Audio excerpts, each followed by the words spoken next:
રાજકોટના રૈયાધાર વિસ્તારમાં જીવલેણ હુમલો, હત્યામાં પલટાયો પરિવારનો મૃતદેહ સ્વીકારવાનો ઇનકાર। રાજકોટ શહેરના રૈયાધાર વિસ્તારમાં થયેલો જીવલેણ હુમલો હવે હત્યાના બનાવમાં પલટાયો। ઘટનામાં ગંભીર રીતે ઘાયલ થયેલા ભાવેશ વાણવિકનું સારવાર દરમિયાન મૃત્યુ નિપજ્યું છે। વિસ્તારમાં ચકચાર મચી ગઈ। મળતી વિગતો અનુસાર સોશિયલ મીડિયા પર વિડીયો ચડાવવાની બાબતે થયેલી માથાકૂટ બાદ હુમલો થયો હતો। આ હુમલામાં કાકા અને ભત્રીજા સહિત 3 વ્યક્તિઓ પર 5 જેટલા આરોપીઓએ ફરસી, ધોકા અને પાઇપ જેવા હથિયારો વડે હુમલો કર્યો હતો। હુમલા દરમિયાન ભાવેશ વાણવિકનો ફરસીના 5થી વધુ ઘા મારવામાં આવ્યા હતા, જેના કારણે તેઓ ગંભીર રીતે ઘાયલ થયા હતા। ભાવેશને તાત્કાલિક સારવાર માટે હોસ્પિટલ ખાતે ખસેડવામાં આવ્યા, પરંતુ સારવાર દરમિયાન તેમનું મૃત્યુ થયું। બનાવ બાદ મૃતકના પરિવારજનોએ હત્યારાઓની ધરપકડ ન થાય ત્યાં સુધી મૃતદેહ સ્વીકારવાનો ઇનકાર કર્યો છે। આ બનાવને લઈને પોલીસ તંત્ર ચક્રો ગતિમાન કર્યા છે। આરોપીઓને પકડવા માટે વધુ કાર્યવાહી હાથ ધરવામાં આવી રહી છે। વિસ્તારમાં કાયદો અને વ્યવસ્થા જાળવવા માટે પોલીસ બંદોબસ્ત પણ વધારી દેવામાં આવ્યો। સ્ટોરી રિપોર્ટ બાય પ્રવીણ મેર, રાજકોટ।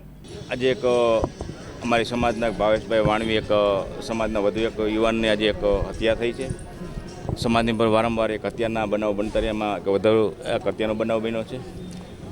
રાત્રે આ બનાવ બનેલો છે અને હજીનું કારણ કોઈ જાણી શકાયું અને જે બનાવ બન્યો છે અત્યંત દુઃખદ બનાવ છે। અને જે રીતે ભાવેશભાઈને જે મારવામાં જે રીતે હત્યા કરવામાં આવી છે એટલી અત્યંત ક્રૂરતાપૂર્વક હત્યા કરવામાં આવી છે કે કોઈ સીમા એનું શરીરનું કોઈ અંગ એવું નથી કે એને જે ડેમેજ નથી કર્યું, એટલે બહુ અત્યંત ક્રૂરતાપૂર્વક મારવામાં આવ્યો છે। એટલે આની પાછળનું શું કારણ છે એ કારણ અમે જાણવા માંડી છે। હું એક વાત ખાસ મીડિયાના માધ્યમથી મૂકવા માગું છું કે સમાજની અંદર કે ક્યાંક ને ક્યાંક રીતે કાંઈક ને કાંઈક અણબનાવ બનતા હોય છે, પણ એનો હત્યા કરવો એ કોઈ સોલ્યુશન નથી। સમાજ છે, સમાજના આગેવાનો છે, કોર્ટ છે, પોલીસ છે, આ બધી વ્યવસ્થા છે, પણ છતાં હત્યાથી કોઈ સોલ્યુશન નથી થતું। એટલે જે કાંઈ સમાજને અમારા પરિવારજનોની માંગણી છે કે જ્યાં સુધી હત્યારાઓ નહીં પકડાય ત્યાં સુધી અમે બોડી સ્વીકારવાના નથી। અને રાજકોટની અંદર વારંવાર બનાવ બનતા રહે છે, મહિનામાં 5-5, 7-7 બનાવ બનતા રહે છે અને બિહાર જેવું વાતાવરણ થઈ ગયું છે। એટલે હું પોલીસને પણ ખાસ કહેવા માગું છું કે એક તમારો કોઈ ડર નથી, કાયદાનો કોઈ ડર નથી, એટલે કાયદાનો ડર ઊભો કરવામાં આવે વારંવાર। એટલે આ ભાવેશભાઈના બનાવથી હવે બીજા બનાવ ન બને એના માટે પોલીસ આનામાંથી એક મનોમંથન કરે। અને રાજકોટની પરિસ્થિતિ અત્યંત ખરાબ છે। પોલીસના મિત્રોને ખાસ કહેવા માગું છું કે આ પરિસ્થિતિનો સુધારો કરવામાં આવે। વારંવાર અમારા આ યુવાનો આજે ખોયો છે, આજકાલ બીજા યુવાને ખોવામાં આવશે। તો શહેરને પોલીસને ખાસ વિનંતી છે કે આ બનાવ બને એના ઉપરથી કંઈક રાતે પેટ્રોલિંગથી માંડી જે કાંઈ સામાજિક તત્વો રાતે રખડતા હોય, જે કાંઈ બનાવ બનતો હોય એની માટે થોડીક તાકીદ રાખવામાં આવે। અને અમારી સમાજને એના પરિવારજનોને જ્યાં સુધી માંગણી નહીં સંતોષે ત્યાં સુધી અમે બોડી લેવાના નથી અને એના હત્યારાઓને તાત્કાલિક પકડવામાં આવે। એટલે છોકરા બરાબર ગાડીમાં બેહાડ્યો અને અહીંયા ગયા તો અહીંયા છોકરો હતો નહીં, એટલે પછી અમે તો અહીંયા અડધી કલાક હોય, અમને કંઈ ખરેખર કોઈ જવાબ મળ્યો નહીં। હું ગભરાઈ ગયો। મારો આ લોહીના ખાબોચિયા મેં જોયા તો એમાં મને કંઈ દઈ ના પડી સમજ્યા। પછી પ્રદીપસિંહ બાપુને ફોન મેં કર્યો હતો તો એની રીતે એ લોકો આવી ગયા હતા। પછી એનો મને ફોન આવ્યો કે તમે સિવિલે બધા પૂગી જાઓ। પછી અમે સિવિલે આવ્યા તો સિવિલે અહીંયા એટલી મને ખબર છે, બાકી બીજી મને કોઈ જાતની હુમલો જોગરાજ કોક નામ ભરવાનું નામ લે અમીર જોગવાર।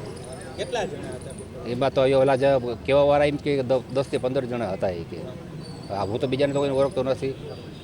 કારણ શું આવ્યું? કારણ નહીં મને ખબર નથી, અચાનક જ થયો। અમે તો જમવા બેઠા હતા અને છોકરો કેવો દોડતો આવ્યો હતો, અમને ફાર પડે શું થતો તમે પપ્પાએ કહે પેલા ફોન કરજો મયુરસિંહ અને પ્રદીપસિંહ બાપુ। હવે તમારી માંગ શું છે આવી ઘટના? તમારી પોલીસ માંગમાં તો અમારા સમાજ જે કરે એ પ્રમાણે કરે, જ્યાં લગી અત્યારે પકડાય નહીં ત્યાં લગી તો અમે હું લાશ તો સ્વીકારવાનો છું। મને ન્યાય જોઈએ અમારે, પછી મારો સમાજ મારી પડકે ઊભો છે કે જે કરે મને મંજૂર છે।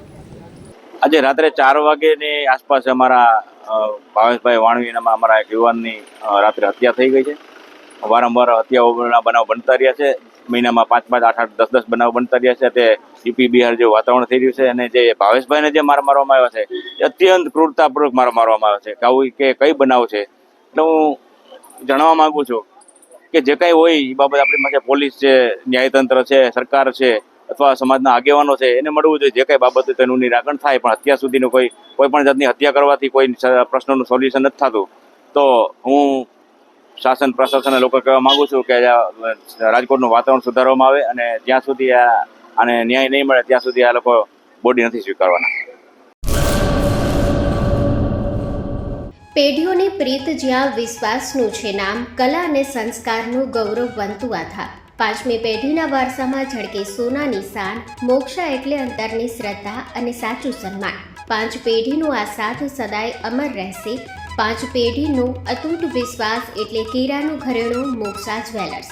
ગામ કેરાના હૃદય સમાન અને વર્ષોથી આપણી સંસ્કૃતિને દાગીનામાં કંડારનાર મોક્ષા જ્વેલર્સની મુલાકાતે આજે જ્યારે શૈલેષભાઈ શાંતિલાલ સોની આ પેઢીના 5મા વારસદાર તરીકે ગાદી સંભાળી રહ્યા છે, પણ વડવાઓના આશીર્વાદ અને ગ્રાહકોનો અપાર પ્રેમ પણ ઝળકે છે. પારણાના ચાંદીના વાસણથી લઈને લગ્નના ભવ્ય ઘરેણા સુધીનું અદ્ભુત કલેક્શન, જૂની કલા અને નવી સ્ટાઇલનો અનોખો સંગમ, ભગવાનના શણગાર અને ગિફ્ટ આર્ટિકલ્સ માટેનું ઉત્તમ સ્થાન. તમારા જીવનના દરેક સોનેરી અવસરને બનાવો વધુ ખાસ મોક્ષા જ્વેલર્સ સાથે. તો નોંધી લેશો અમારું સરનામું: મોક્ષા જ્વેલર્સ, કેરા, તાલુકો ભુજ, કચ્છ.